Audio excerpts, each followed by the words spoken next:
ආය පින්සල් අරගෙන ආරුවම අරගෙන මාව උපමට්ටම් කරන්න. ඈ ලංකාවේම සින්නන්ද ආඳුරු මීට වඩා අය කොහොම උප කරන්නේ? කර්මානුරූපව හම්බෙච්ච මගේ ජීවිතේ මට මිස ඒ හින්දා මේ උන්දලට පුදුම මායන් තියෙන. ගෙවල් වල ආර්ථිකය දිහා බලන්නේ නැහැ. Tamange තත්ත්වය දිහා බලන්නේ නැහැ. ආදායම දිහා බලන්නේ නැහැ. අහස උසට ගෙවල් හදන්න.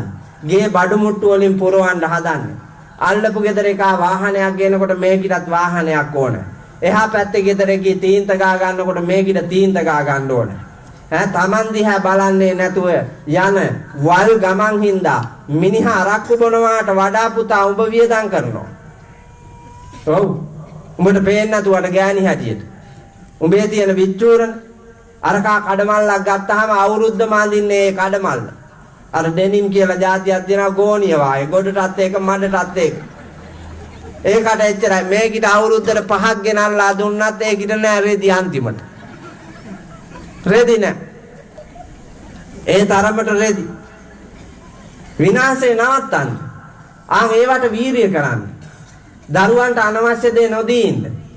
අම්මට ෆෝන් එකයි තාත්තට ෆෝන් එකයි දුවට ෆෝන් එකයි පුතාට ෆෝන් එකයි. ෆෝන් 4. අතට. ගෙදර තියෙන ෆෝන් එකයි ෆෝන් 5යි. ෆෝන් 5කට බිල් ගෙවනවා. තොරතුරු මාරු මධ්‍යස්ථානයේ වාගේ. මොකා එක තොරතුරු මාරු කරලත් දැන් දිනුනේ. අවසානයේ බලනකොට පින්නතුනි ආදායම් මදි හොරා කණ්ඩ වෙනවා. මේ ආදායම් පියවන්න. ඒ ගෙදර රාජ්‍ය සේවකයෙක් හිටියොත් රාජ්‍ය සේවකයා හොරා කනවා.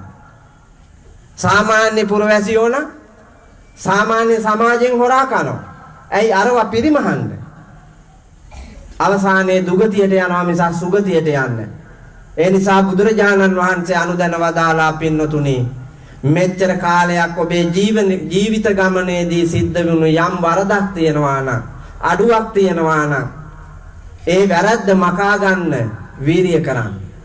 එතකොට නොකරපු වැරදි කෙරෙන්නෙත් නැහැ. කරපු වැරදිත් නවත්තනකොට නිදහස් නිවහල් පිරිසිදු මිනිහෙක් ඉතුරු වෙනවා. ආන්ගේ පිරිසිදු මිනිහට බුදුරජාණන් වහන්සේ අනුදැන වදාරනවා අනුප්පන්නානං කුසලානං ධම්මානං උප්පාදාය. මෙච්චර කාලයක් කරන්න බැරි වෙච්ච හොඳ වැඩ පටන් ගන්න.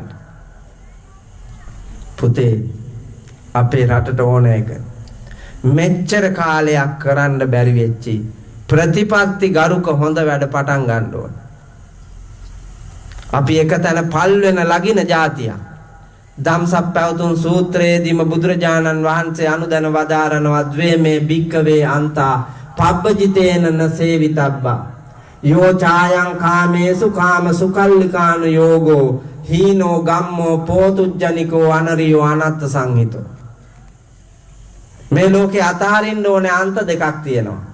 නිවන් දකින්න නම් දියුණු වෙන්න නම් පෝසත් වෙන්න නම් බෝසත් ගුණගරුක මිනිහෙක් වෙන්න නම් නිදහසේ මිනිස් ජීවිතේ භුක්ති විඳින්න නම් අත්තරින්න ඕනේ අන්ත දෙකක් තියෙනවා.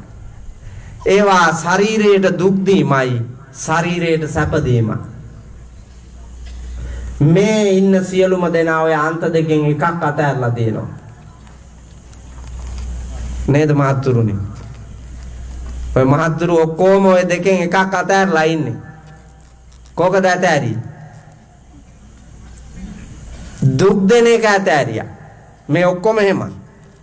ශරීරයට දුක් දෙන එක අතහැරියා. හැබැයි පමන ඉක්මවා සැප දෙන එක අල්ලගත්තා.